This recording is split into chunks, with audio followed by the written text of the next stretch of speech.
Hello everyone, and welcome to the 39th episode of Analyzing Evil, featuring Tony Montana from Scarface. Tony Montana is a favorite among people the world over, one who's charismatic, tenacious, and ferocious.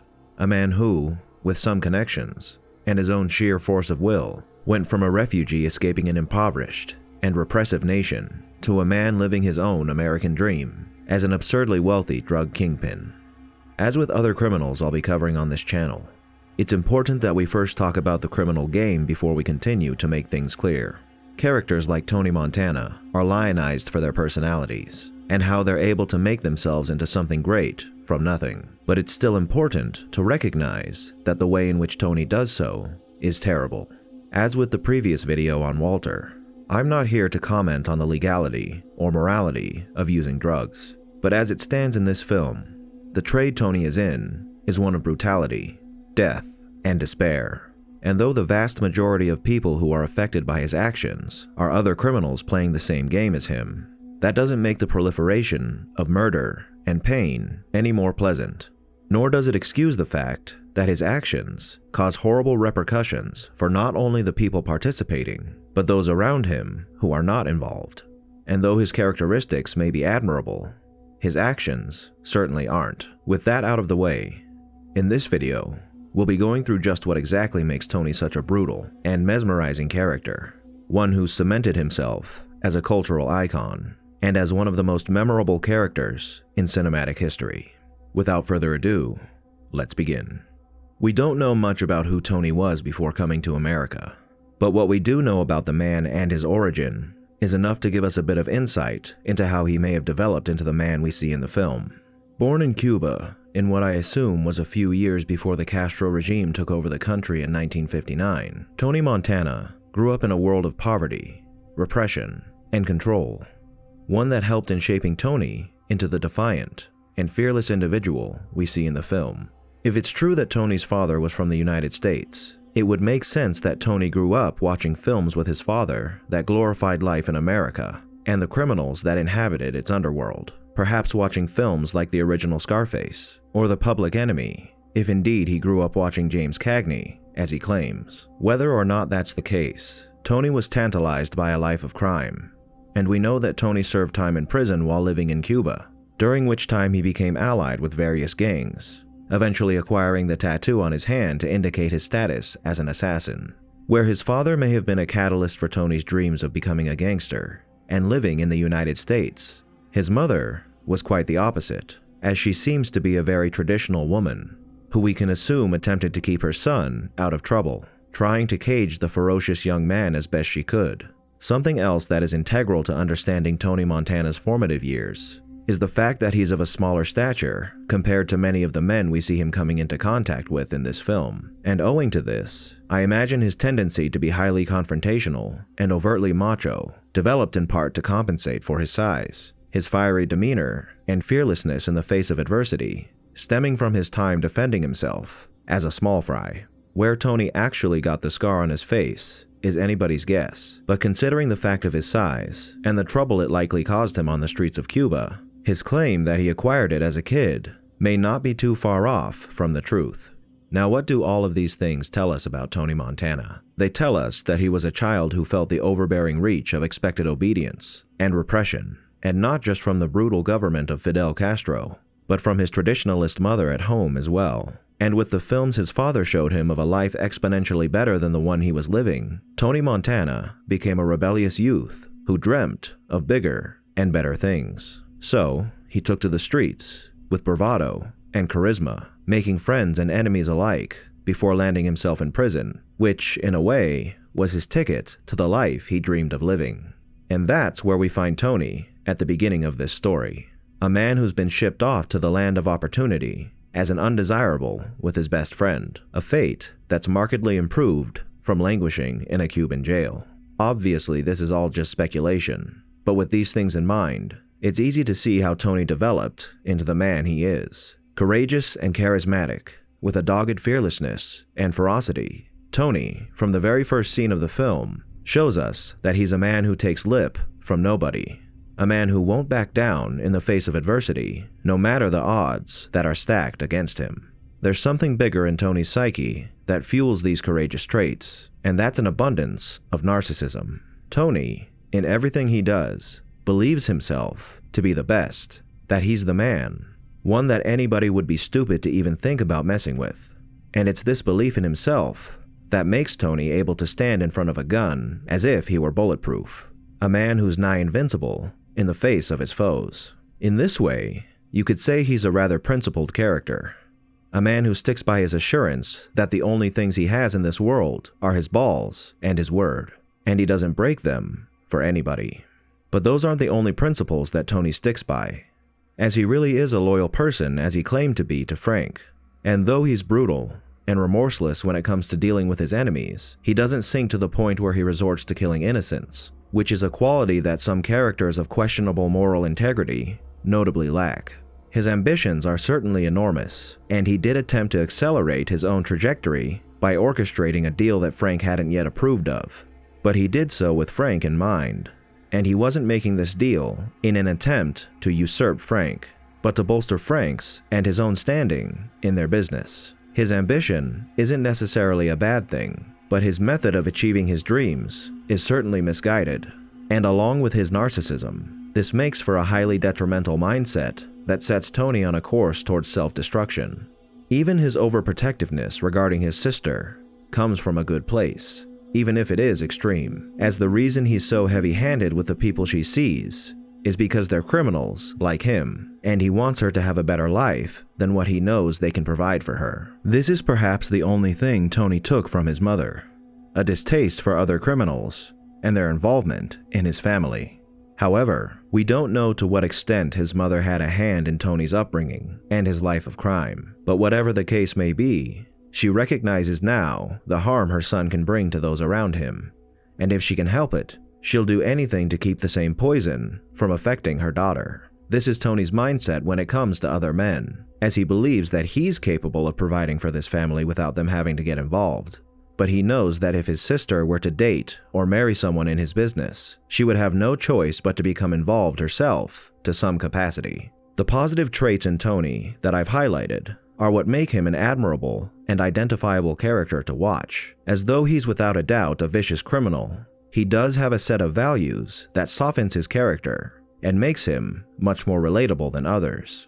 This is who Tony is, a charismatic, overly macho narcissist with big dreams and an attitude that could kill. But it's not who Tony is, but what he does that makes him a rather despicable human being. And his story is an example of the result most people get from being involved in a highly volatile and extremely dangerous business, a lengthy prison sentence, or death.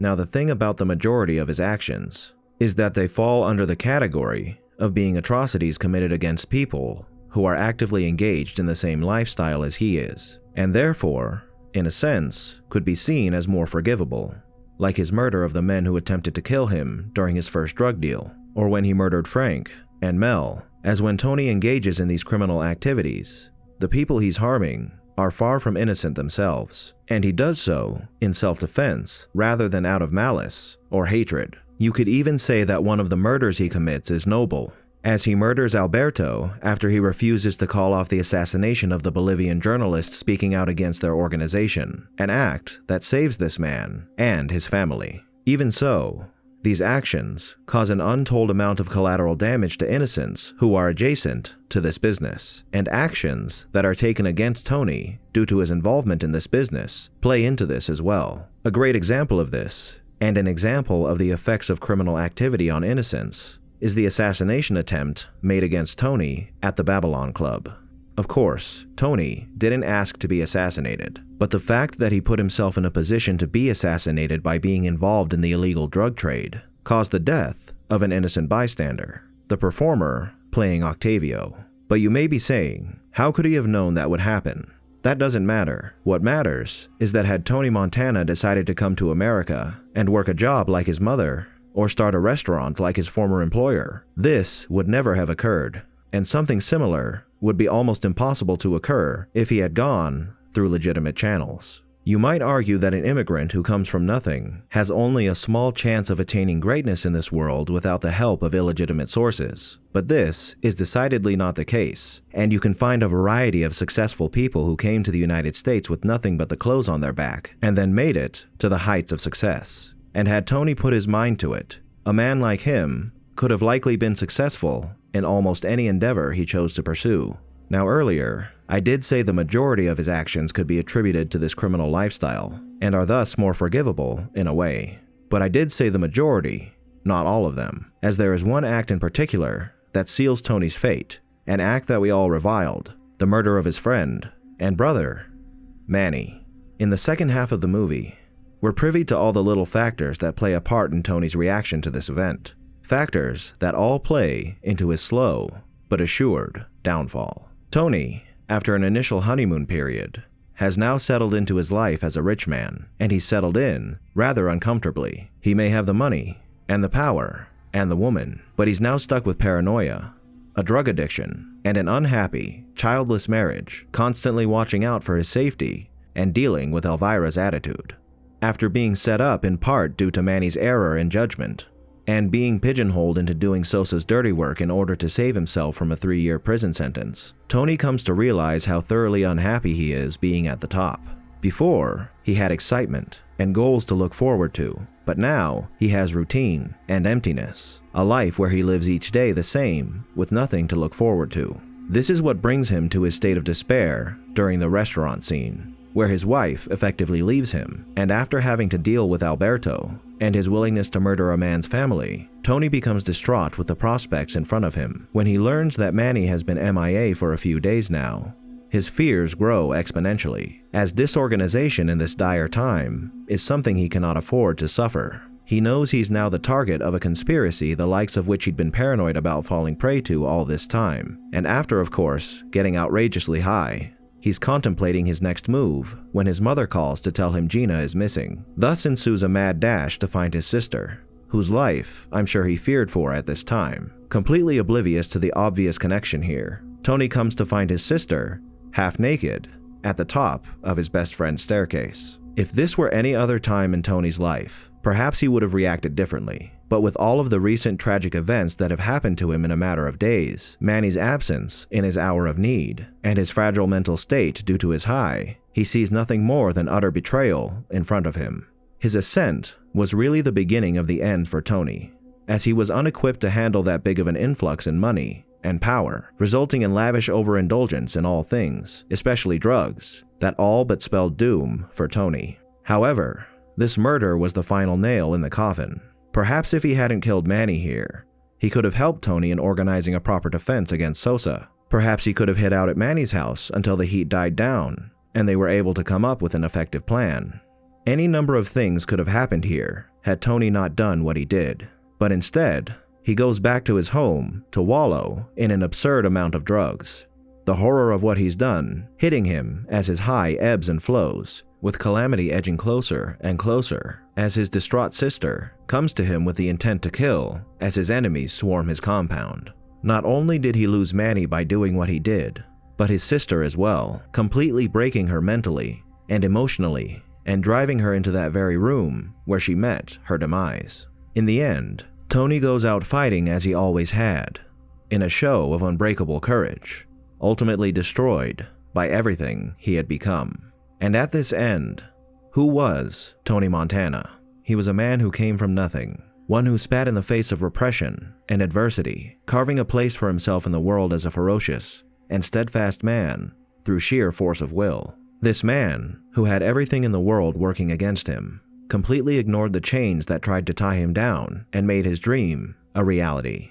Unfortunately, this dream was corrupted by the hard realities of the criminal life. And though his narcissism and his ego brought him far, his inability to handle a rapidly expanding lifestyle, along with the forces working against him, left him paranoid, insecure, and full of himself. His belief in his own power to make his life what he wanted it to be may have been what got him so far, but in the end, it ended up being his undoing, as a man who never fears the fall is blind to the cliff before him. Perhaps the world does need a bad guy, and there are certainly plenty hidden in plain sight who commit much worse crimes than Tony. But one bad guy does not cancel out the other, as the life we choose to live defines who we are, not the lives of others. Tony Montana had an admirable personality, charisma, and tenacity, a man who could have taken his talents and been anything he set his mind to be. But the life he chose was one of brutality, heartbreak, and despair, and his willingness to live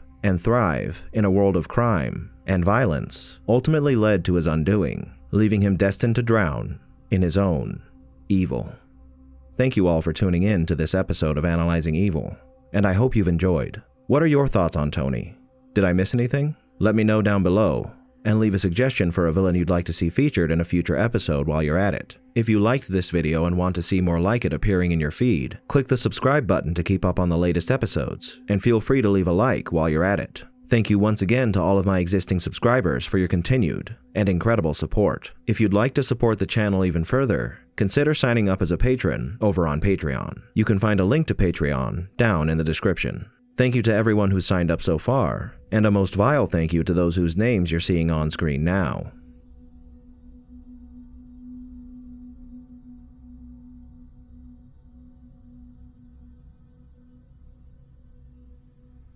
Join the channel's Discord server to interact with myself and the community, and follow me on the social media platforms listed in the description for occasional updates on the channel. As always, thanks for watching, and I'll be seeing you soon.